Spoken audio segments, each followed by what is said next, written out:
So hello, welcome to the producer panel where these three brilliant, enthusiastic ladies are going to talk to you about, or share how they elevate their teams to the next level. And let's start off with producers are at their best when they go unnoticed. And we are at our most effective when we are continuously making ourselves redundant by pursuing challenges to clear for our teams to deliver the best player experience possible. And that means that a great producer makes herself very hard to justify. So that's why we're here today.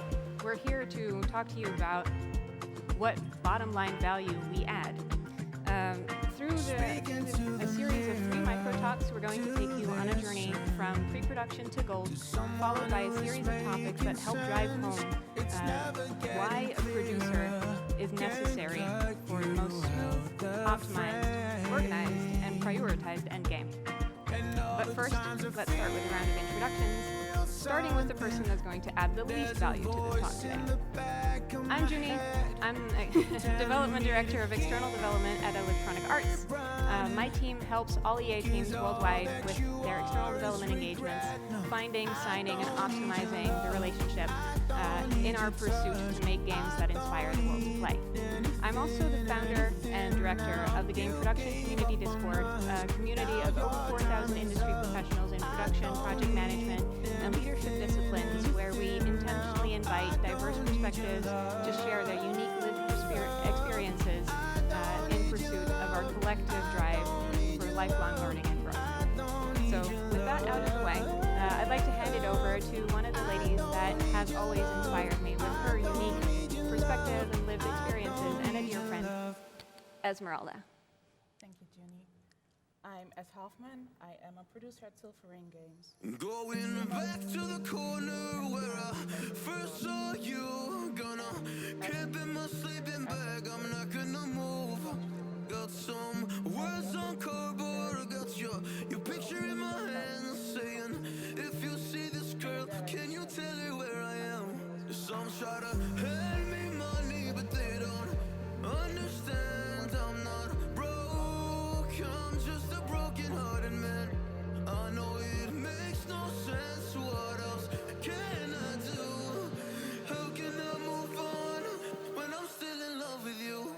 Cause if one day you wake up and find that you're missing me, then your heart starts to wonder where on this earth I can be.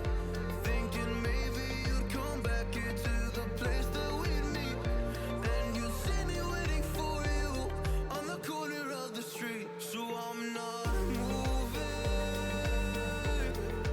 I'm not moving, yeah, I'm not moving, I'm not moving, yeah. Policeman says on you, you can't stay here. I said, there's someone I'm waiting for. If it's a day, a month, a year, I gotta stand my ground, even if it rains or snows. Cause if she changes her mind, this is the first place she will go. People talk about the guy who's waiting on the girl. Oh, there are no holes in his shoes, but a big hole in his world. Oh, and maybe I'll get famous as a man who can't be moved. And maybe you won't mean to, but you'll see me on the news, and you'll come running to the corner. Oh, cause you know it's just for you. I'm the man who can't be moved. If one day you wake up and find that you're missing me, and your heart starts to wonder where on this earth I can be, thinking maybe you'll come back here to the place that we'd meet, and you'll see me waiting for you on the corner of the street. So I'm not moving, I'm not moving, yeah, I'm not moving, I'm not moving, yeah. Observations. I went to the stakeholders and asked them, how did you find that meeting? and they tend to say Lately, about how they everybody's talking at me, and maybe I should turn it off. Shelter. I know that I've been waiting for some shelter in my heart. I can't control the words I've been saying. Filter me out, my mind is just playing. Heart is running wild, got me talking like a child. Fire in my soul, I know I'm just faded. Lifting me up, I know I won't take it. Sparks are running wild, yeah. if we continue to Got me starting up a riot, I'm bringing that fire. Gonna go wild, so I get higher. Got me starting up a riot, till we backfire. Gonna go wild, so I'm always getting higher. Lately, education channels and everybody's talking at me, and maybe I should turn it off. Shelter. I know that I've been waiting for some shelter in my heart. I can't control the words I've been saying. Filter me out, my mind is just playing. Heart is running wild, got me talking like a child.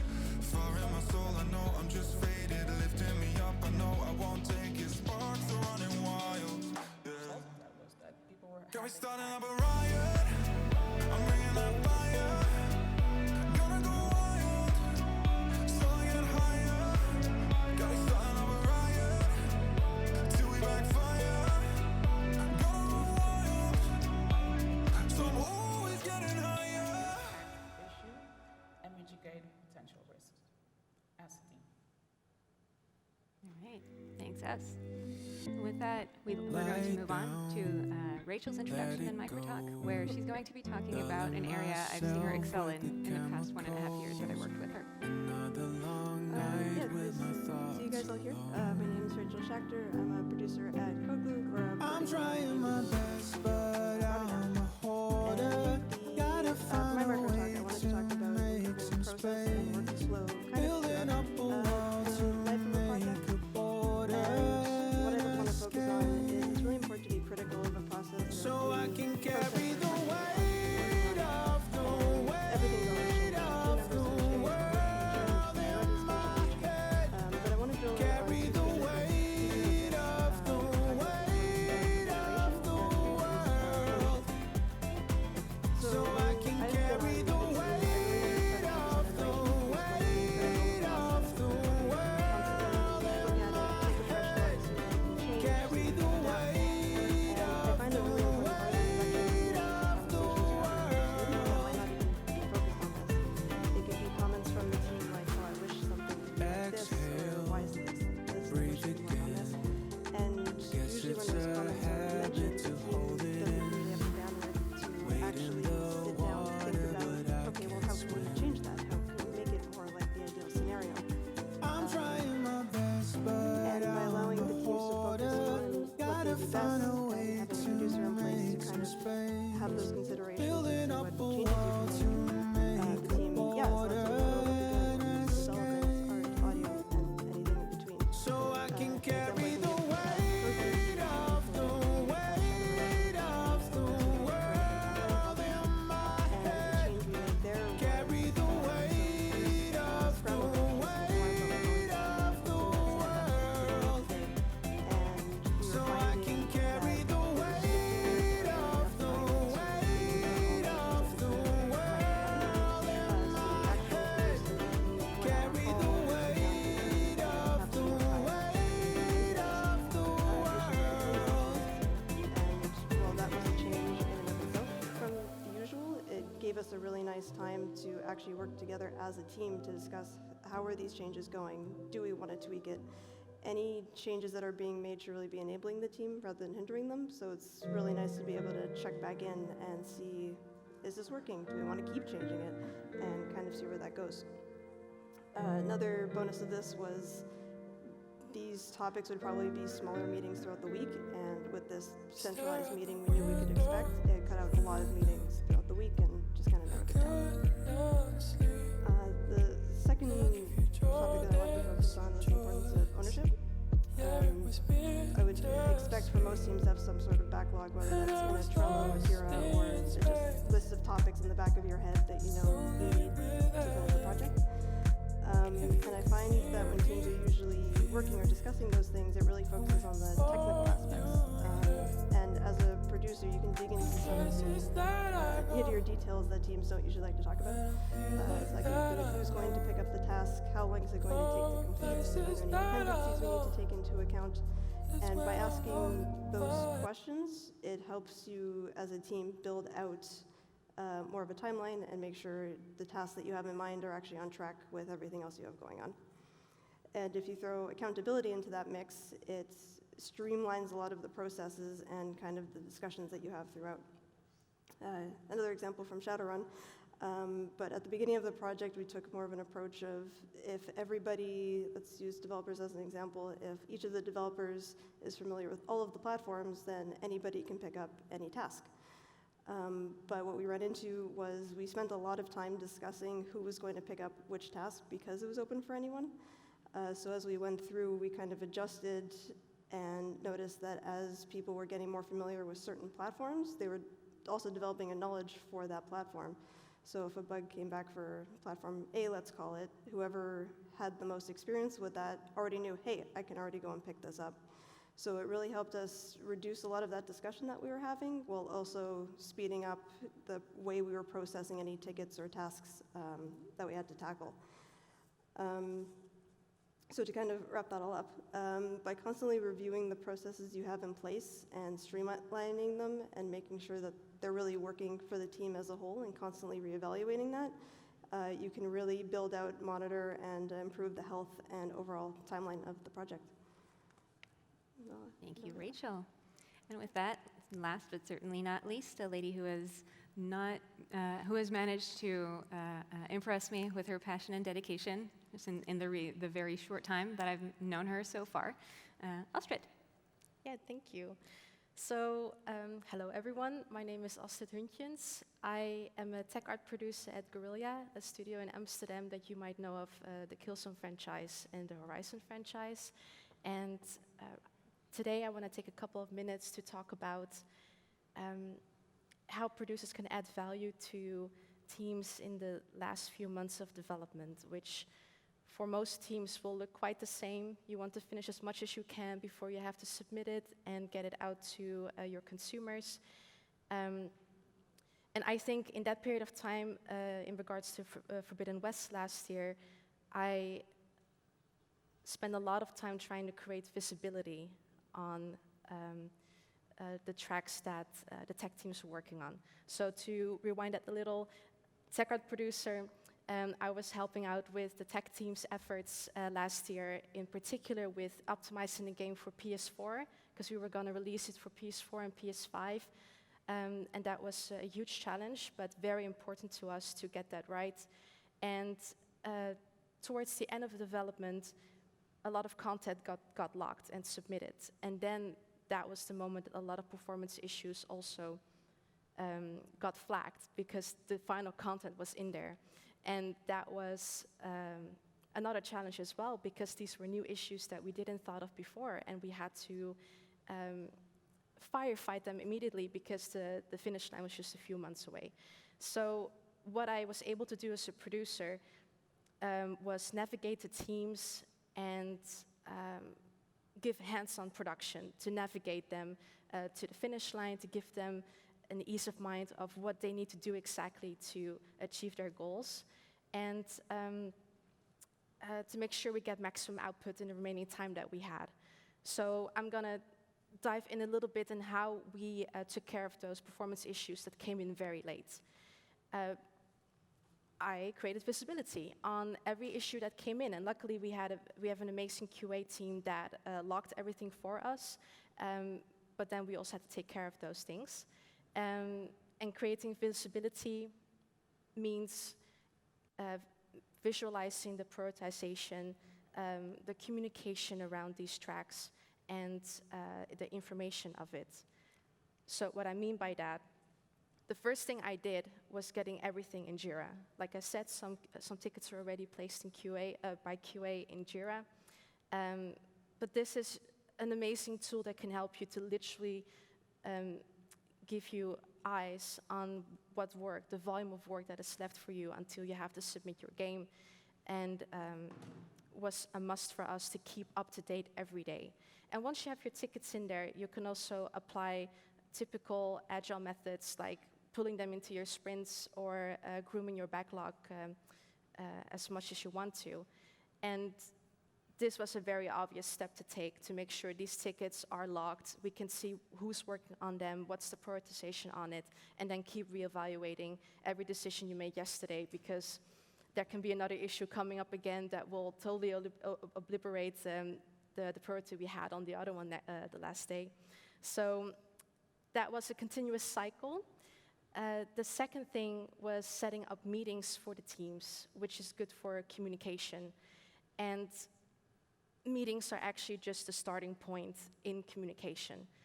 But as I said, I'm talking about the last final moments of developing Forbidden West, and people were, the headspace was not there anymore, and they were just trying to finish the game that they've been working on for years.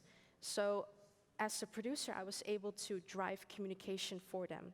And it doesn't mean that they were not walking over to each other and having discussions themselves, but it can add a lot of peace in the chaos to know that there's a meeting scheduled where you're going to talk to certain people and where you can, just for a moment, put away your work, put away your thoughts, and have that meeting. And then I would contribute by taking notes, setting up the agenda, the usual, but the most important thing was following up on the action points, listening to what they're saying. Again, with little headspace, they might be saying a lot, they want a lot, but they won't remember it after the meeting because they dive right back into their ticket. So I was the one in the middle, in the eye of the storm, who's just trying to take notes of things I'm hearing and then try to relate them to other things, and then trying to help them to do the stuff that they want to. Because at Guerrilla, as a producer, I don't tell them what they need to do. I just help them to get where they want to go. So that's the second thing. And the last thing, the third thing, is sharing reports, which is good for information. So a lot of things might be too small or too big for meetings, but there's still a lot of valuable and important information to be spread among the teams, especially in multidisciplinary efforts, as the optimization track was. This wasn't just a tech art team, this was tech code, and it was the features team, and it was tech art, and it was the tools team, everyone together. So, so what I mean by sharing reports, that's just another gateway to spread information to all the teams by having a daily email on the performance of all the areas in Forbidden West. We had an Excel sheet for that, which we updated daily to show the red areas that still needed attention to optimize further. And you could talk about that in a meeting, but having a daily report on that was way more effective. And I think what was also very key in that is consistency. So because Monday feels like a Friday, or maybe it's a Tuesday, things just get very muddled towards the end of development. It's very nice to get some consistency and a pattern into the last few months. So saying to them, you're going to get this Excel sheet every Friday, or we're going to send you over some information on this every day. They don't have to think about, oh, I want to go talk to that person because I want to know how the long distance rendering is doing. Yeah, so by getting things visible into Jira, having meetings with each other, staying on top of communication, and by sharing reports with the miscellaneous information, as a result, you create like a metaphorical map where they can navigate in, if they access it, of course. And my goal for that was that they would have access to information that would hopefully make them feel informed, and that they would know what track they were on and what they would have to do to get to the finish line with the vision that they have for themselves. An additional thing was that I was able to develop a bird's eye view of everything because I was in every meeting, I am involved with every report, and then as a producer, you get to add value in a way that they will come to you for quick updates, or you can actually also really react fast to new information that's thrown at you or fires. So talking to any potential producers here, it really pays off to immerse yourself into what the team is working on a high level base. That's just completely fine because it makes you a better producer for it in that sense. Last but not least, I suppose the way that I was able to elevate the team was that they didn't have to bother about any of these logistics. They didn't have to drive the communication or the prioritization or spread information. They had someone that was full-time on that, and it's a full-time job, creating visibility, and it's actually also one of the many things that we do to help the teams. But I do think that for Forbidden West, that was it was very, very valuable to have someone full-time on that. Otherwise, there wouldn't have been any structure in getting the optimization track done. All right. That's it. Yeah, thank you. So now I have a series of questions for the panel that will help drive home what kind of value we add. And one of the places to start is that as producers, we very quickly have to start feeling comfortable with being chaos pilots. If game development were a strategy game, producers are often the scouts, the settlers, the priest, the first line of defense, the mayor, all at once in ever-changing circumstances. So the question that I want to ask the panel is, how does our problem-solving, can-do attitude help our teams deliver and drive value? And I was going to start with Astrid for this one. Yes, so it kind of ties into what I was just saying, that artists or developers, I would assume, don't want to be bothered by having to chase people on action points or taking notes all the time and making sure that things get done. I think that's a full-time job that someone else is better off doing than someone who should be doing art or writing code. So let the experts be experts. And get a producer in your team. Yeah, absolutely. Couldn't agree more. I think someone else might have something to add, possibly Rachel? Yeah, I can jump in. I find, especially when things are starting to not go according to plan, teams or individuals tend to kind of look inwards, like, okay, if I could just focus on my task and get that done, everything's going to be good. But it's really important to have somebody with the full picture who knows what all the teams are kind of involved in to make sure they keep talking to each other. Because if the teams just kind of huddle in and stop communicating, then it's just going to exacerbate everything. So having the full picture and somebody to kind of pull you out of that and give some updates is really handy to have. And also provide a little bit of direction, right? Yeah, absolutely. Be like, hey, just a reminder, this is what we're working towards. Is everything still heading in that same direction? Right. All right. S, anything to add?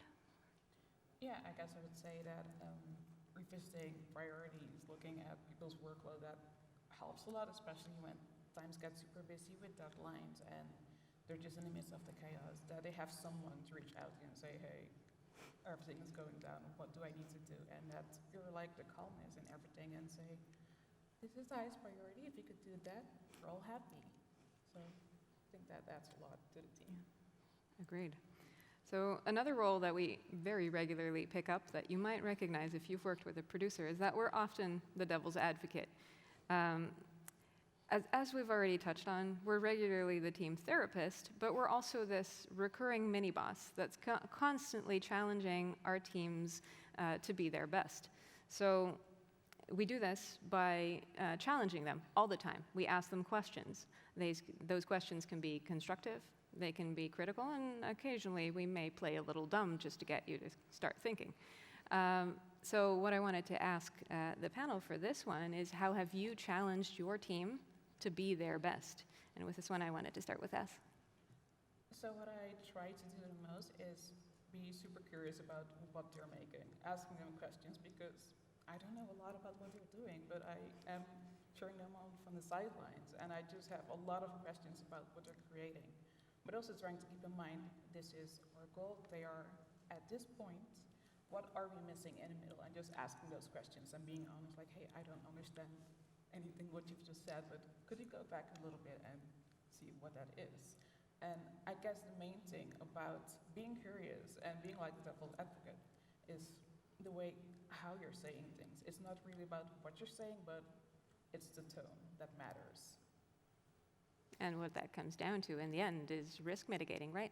Absolutely. Yeah. Astrid, I think you had some thoughts here as well. Yeah, I think both of you kind of mentioned it. The way I try to get the best out of my team is to give them room to do what they love to do. So often, let's take my team. If you're a tech artist and you're in a tech art team, it doesn't necessarily mean that you're doing what you love. You could still be doing small tasks that are not exactly in your field of passion. So I try to take note of that and be mindful that people are working on what they like to be working on. I think that's also something that a lead of a team should be focusing on as well. In the end, I'm just there to facilitate, but I do think that it comes with the work as well, because I will probably more often look at the workload and the things they're going to be doing more than the lead is. And yeah, I feel if I'm looking back at my experience that I would try to ask them questions, like you guys mentioned, to keep them on their toes and make them think about what they want to be doing. But also I ask them questions to make sure that they think about certain things that they're doing. That's super vague. I mean, like, sometimes they think, yeah, I'm gonna work on this thing. And then I'm thinking back, like a flashback to a meeting I had last week where some other team needed something that's still very vague from one of my people. And then you kind of try to figure out with them if what they're doing is actually more important than what I think I heard from a different meeting. So you're kind of challenging them, because in the end you are there to manage things for them. So even though if they would tell you, yeah, I think we really should be working on that, okay, that's fine, but to double check isn't really a bad idea.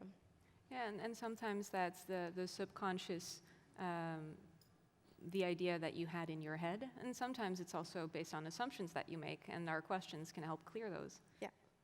Rachel, any thoughts to add? Just when we're talking about the questions, it makes me think sometimes it's not fun, but a good practice to ask the questions that you might already think the team knows the answers to.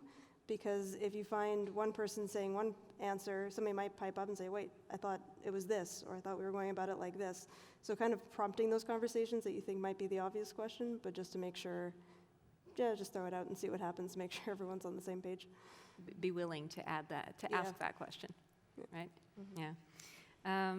So something that we have also talked about in the different micro talks is that we as producers provide stability to our teams. We provide workflow, we improve, we optimize. But something that we also do with that is create a framework, or a box, if you will. And that box also allows us to think outside of it. And in all fairness, something that this entire crowd, of course, knows is those constraints of having a box unlock your deepest creativity. So something that we discussed in our preparations is we also flex our creative muscles, even though we're not active in the most creative disciplines. So what I want to know from you is, how has flexing those creative muscles allowed you to deliver on time, to spec, and on budget? And with this one, I was going to start with Rachel. Yeah, we were talking, this was a very interesting one when we were prepping for this talk. And in thinking about it, I was trying to break down, or think of how we usually try and break it down just to take what seems like a big problem and make it a little bit more manageable. So I was asking questions like, can we consider this a must-have versus a nice-to-have? Is this something that we can automize so it's not something we have to do manually? Do we have something that already exists that maybe we can tweak instead of starting from scratch? So it's asking those kind of questions and playing around with the answers you get with the team that I find usually helps make something that feels very big and very heavy more manageable, and kind of paves a way forward in a nice direction. Yeah. I think, Esmeralda, you also shared some thoughts that are similar but with a slightly different angle? Yeah, so what we try to do as a team is looking at priorities again, but also trying to look at what we already have, because a lot of the times we underestimate our toolkit and what we have in there and what we can do with it. So an example, if there is a specific feature that seems a bit too complex, we just try to look at it again and try to take like the bare bones, the core essentials of this is what we need, and then it will work. Everything on top of that is a nice to have. And it's good to remind like our engineers that we already have a lot of things in our toolkit. It's always good to revisit it, and if something is not feasible, we need to be realistic about it. Great. I want to add real quick Yeah, go ahead. about flexing our creative muscles as producers. Just a quick note that I also think that there are different production styles. So every producer brings in a different flavor into the mix. And I honestly also think that if you are to hire producers or you have producers but it's not going that well, you can always check the vibe with the producer and the team, because it's not always a great match. And then also the same things that you've applied before, they do not have to work with other teams as well. It's always a bit of aftasten. Yeah. Testing the waters. Yeah. Yeah. So I guess that kind of ties into a topic that we didn't really prepare for very much, but that there is no one size fits all. So would any of you care to elaborate a little bit about that one? I mean, you're basically already talking about it a little bit. Yeah, and I think Rachel touched upon that once you see that a certain process is not being received well, then you change it. And I think the example of the stand-up is that in general, you don't want to force any of those processes onto the team. You rather just inform them that they exist and then see if they want to use any of it. So indeed, there is not one size that fits all. You really have to listen to the team. In the end, you're there to facilitate them. It's not like we're going to enforce anything on them. No. And then even when you've found a size that fits you, circumstances change. Yeah.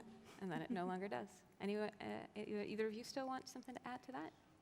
Yeah, I guess going with the vibe of your colleagues and trying to see what they need, and also reassuring them that if we have a process in place, it can always change and we can revisit and we can adapt, making sure that they know that we can adapt as a team and no one has to do it alone. That really helps them to know that we're collaborating on this. Yeah, sometimes it's just seeing if something works, giving it a try. It might not be something the team or anybody is initially like, oh yeah, this might be a really good fit, but let's try it, see what happens, and might be surprised by the outcome. Exactly. Yeah, agreed. So as we were preparing for the panel, we kept brainstorming all the different ways in which we add value, and a lot of those ended up being intangible. But our goal for this panel was really to drive home what kind of bottom line value we add. And if we really look very closely at these intangible ways that we do drive value, you can sort of whittle it down to what that bottom line value might be. So the question that we want to ask the panel about that one is, do you have any examples of intangible value that you've added that managed to drive value for the bottom line? And I was going to start with Astrid. I think that's a very difficult question because these things are intangible and it's also very hard to put it into words. But what I do want to say about that is that I think with production, there's a very human aspect to it. I don't work in an engine and I don't work with Maya or anything like that. If anything, Jira is my Bible, and that's where I'll be in every single day. But in the end, it's also the people of my team that I work with 24/7. So there's a very human aspect to that. And I notice that whenever, I engage with my team, you're in a different role than their immediate peers, their lead, or HR, or MT, or something like that. And I still actually don't know really how to describe this, but there is a different relationship there, what can help them feel more comfortable in their work, maybe because we also manage their work in a way. For example, if someone tells me and opens up that they are having a hard time at home or anything else, then I can help them try to offload some of the work. So because to sound very harsh, that's a risk to the company, but at the same time, you're also trying to help them out by not feeling stressed about what they need to be doing. So I'll leave it at that. It harkens back to what we said about having the bird's eye perspective and your micro talk, right? Where even though something is happening to that individual and you feel for them, you can still also stay neutral and help get that work done in the priority order that's required of it. I think either of you still something to add? Nothing immediately coming to mind. It's a very tricky question. I can add something to that. So something that I try to do with my specific teams is trying to see what they like doing the most and what they don't like doing actually. And also trying to see what they find challenging, but they are actually eager to do it. And what you try to do is like make a breakdown of how to get them there. And what helps a lot is encouraging them in team meetings. For example, at Silver Rain we have weekly team meetings, we have coffee chats, and during those public meetings we try to encourage people and also give them compliments in front of everyone so they are aware of the work that they're doing is super valuable and it motivates them to go ahead for another challenge. And I think something else that you also touched on, team building. Absolutely, that's like the core base of our existence. Yeah, I think that's a good point, especially when things are stressful. It's easy to just kind of finish a task and go to the next, but it's really important as a team to also encourage each other to be like, hey, good job on this. I know that was really tricky. Yeah. Like you said, so having those shout-outs and encouragement is great. Yeah, it does. It makes such a big difference to tell them, like, you did such a great job. I know it was really hard. And it motivates them to look for even bigger challenges, and you can still support them with that. I think it also helps that because we know the team, we can make that very individual and personalized. You know when something is a challenge for an individual. You know when what kind of way would resonate with them most to elevate them. Because something that might have been very challenging for one person wouldn't have been for the next. And the next time, that's entirely flipped around. But you know them on that personal level, so you can really lift them up as an individual in that way. So we are running short on time, so this one's going to be a little bit rapid fire, but are there any misconceptions about producers? I mean, I know that we briefly touched on this in our preparation. I know that we kind of really wanted to talk about it. I think Esmeralda? Oh, sorry. I guess that when you hire a producer, don't expect them to fix everything all at once, because we're producers, we're not superhumans, but what we try to do is what are the most immediate issues at the moment and how can we mitigate potential risks for in the future. And we just work on active issues and then we basically go on to the next one until we feel like there's a slower pace and we can think about even longer issues for in the future. I think a common misconception about producers is that they will force you to do it their way. But I think if you hire the right one, and if you want to become a better producer, you start getting to know your team, how they like to work, what kind of personalities there are in the mix, and listen to them. And then based on that, offer them tools and processes and see what they respond well to. So yeah, the misconception that we would tell them exactly what needs to be done. No, there's going to be a half an hour stand-up every day and you're going to be there. That's not the case. Yeah, we rely very heavily on the feedback that our team provides for all of that. Mm-hmm. We want to help our teams. Mm-hmm. Rachel, anything else to add? What came to mind for me is that we really like adding meetings to calendars. I think in general we try and keep the team as free as possible to work on what they need to, but sometimes it's just easier to just jump on a call, and usually I think everyone's happy that those calls happened, and we try and keep them as necessary and productive as possible. And as short as possible, too. As short as possible, yes. Yeah, we'd rather book a little extra time and then take less. Yeah. Well, with that, we have run out of time, so thank you so much to all three of you. Thank you to the organization. I hope this was valuable to you. And yeah, thank you for attending.